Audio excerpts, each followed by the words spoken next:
Hali gani mwanafamilia wa channel tupendwa hii hapa ya Kilo Media. Kama ndo mara yako kwanza, basi usisahau kusubscribe, kulike, kushare pamoja na kucomment. Bwana Mwijaku amvaa Diamond Platnumz amefilisiwa na ofisi yake ya Wasafi inadaiwa deni kubwa ambalo hata yeye mwenyewe anashindwa ni namna gani ambavyo atakavyoweza kulilipa. Kiukweli kumekuwa na sintofahamu nyingi ambazo kwa kipindi hiki kumekuwa zikiendelea na wengi wao wanaona kama ni masiala na ni uongo, lakini uhalisia ni kwamba Diamond Platnumz kwa kipindi hiki anapitia mambo mazito ambayo hata sisi wenyewe hatukuweza kutegemea kama Diamond Platnumz angeweza kupita katika nyakati ngumu za kiasi hivyo. Lakini leo hii nataka nikujulishe kitu kimoja ambacho sichoweza kukijua kutoka kwa kaka yetu ambaye ni Diamond Platnumz. Diamond Platnumz ni mtu ambaye ni msiri, lakini kwa hiki ambacho kinachoendelea kiukweli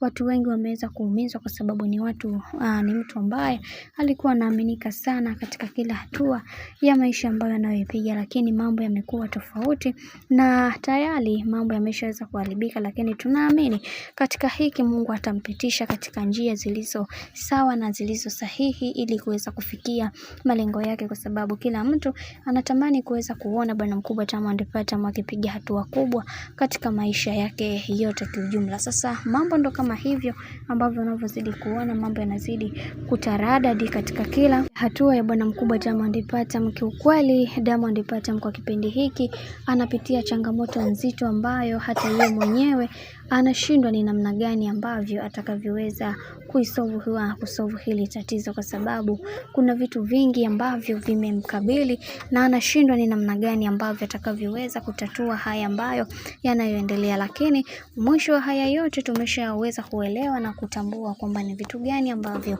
vinavyoendelea, na watu wengi wanatamani kuweza kuona. Wengi kiukweli wanashindwa kuelewa ni kwa nini haya yote yamekuwa yakitokea katika maisha ya bwana mkubwa Diamond Platnumz, na wengi wao wakasema kuna vitu ambavyo viko nyuma ya panzia wenyewe wanavifahamu, ila tunaamini katika kila kitu kinachotokea katika maisha ni mipango ya Mwenyezi Mungu. Acha tuone mwisho wa haya yote itakuwaje, kwa sababu kuna mambo mengi ambayo yamekuwa yakitokea katika familia hii. Tunaamini uwepo wa Mungu utakuwa katikati yao na kuweza kufikia malengo ambayo aliweza kujiwekea katika maisha. Yatupaswa kuweza kumwombea sana bibi Zuhura ili aweze kufikia malengo ambayo anayoyahitaji katika maisha yake. Bwana, mambo ni mengi sana kuhusiana na hili sakata zito kiujumla.